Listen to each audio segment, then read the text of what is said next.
नमस्कार मित्रांनो, आज ज्येष्ठ नागरिकांसाठी 2026 मध्ये जे काही सरकारी नवीन अपडेट्स आलेले आहेत त्याबद्दल आपण जाणून घेणार आहोत. पेन्शन, गुंतवणुकीच्या योजना, इन्कम टॅक्स आणि आरोग्य क्षेत्रातील काही मोठे बदल. सोप्या भाषेत अचूक माहिती, जेणेकरून तुम्हाला निर्णय घेणं सोपं जाईल.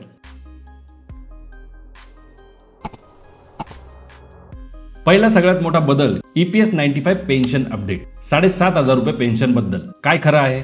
सध्या अनेक ठिकाणी 7,500 रुपये पेन्शन मिळणार अशी चर्चा सुरू आहे, परंतु सरकारने संसदेमध्ये स्पष्ट सांगितले आहे, सध्या 7,500 रुपये किमान पेन्शन वाढवण्याचा कोणताही तातडीचा निर्णय नाही, कारण त्यासाठी पेन्शन फंडाची आर्थिक स्थिरता तपासणं ही तितकंच आवश्यक आहे. आत्ताच्या घडीला EPS 95 अंतर्गत किमान पेन्शन ही महिन्याला फक्त 1,000 रुपये इतकीच आहे. म्हणजेच सरकारकडून अजून कुठलीही घोषणा नाही, फक्त चर्चा सुरू आहे. त्यामुळे तुम्ही EPS 95 पेन्शन वाढीबाबतच्या काही जर बातम्या ऐकत असाल, काही मेसेजेस तुमच्यापर्यंत पोहोचत असेल, तर तुम्ही सरकारची अधिकृत वेबसाईट तपासू शकता.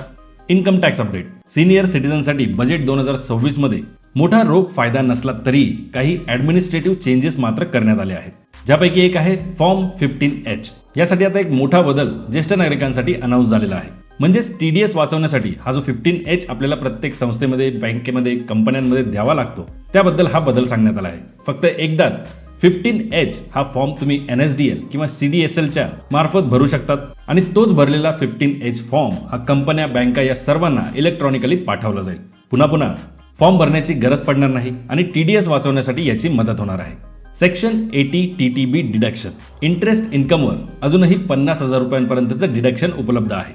Fix deposit, recurring deposit, saving interest यावर हे लागू होतं. म्हणजेच सिनियर सिटीजनसाठी अजूनही टॅक्स रिलीफ कायम आहे. ज्येष्ठ नागरिकांसाठी सगळ्यात महत्त्वाची योजना म्हणजे सिनियर सिटीजन सेव्हिंग स्कीम, ज्येष्ठ नागरिक बचत योजना. या योजनेअंतर्गत अजूनही इंटरेस्ट रेट हा 8% जास्त आहे. अलीकडेच काही तिमाहीमध्ये हा इंटरेस्ट रेट चेंज झालेला नाही. याचाच अर्थ सुरक्षित गुंतवणुकीचा हा पर्याय अजूनही मजबूत आहे, सुरक्षित आहे आणि ज्यांना रेग्युलर इन्कम पाहिजे असेल त्यांच्यासाठी हा चांगला पर्याय आहे. या योजनेबद्दलची सर्व माहिती जाणून घ्यायची असेल तर आपल्या चॅनलवरील हा व्हिडिओ नक्की बघा. योजनेबद्दलची A to Z माहिती सांगण्यात आली आहे. याप्रमाणेच आरोग्य क्षेत्रातही काही मोठे निर्णय घेण्यात आले आहेत. जसे कॅन्सरचे मेडिसिन्स असतात त्यावर ड्युटी रिलीफ देण्यात आला आहे. म्हणजे 17 जीवनावश्यक कॅन्सरवरील जे काही मेडिसिन्स आहेत, जे काही औषधं आहेत, त्यावरील कस्टम ड्युटी ही कमी करण्यात आली आहे किंवा माफ सुद्धा करण्यात आलेली आहे. यामुळेच उपचार खर्च कमी होण्याची शक्यता आहे.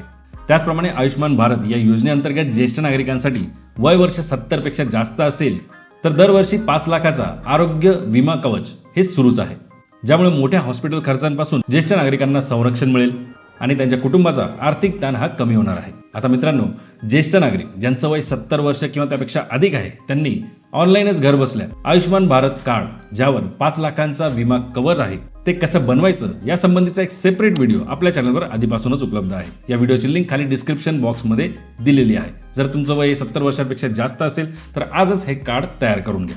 यासाठी कुठल्याही इन्कम प्रूफची गरज नाही.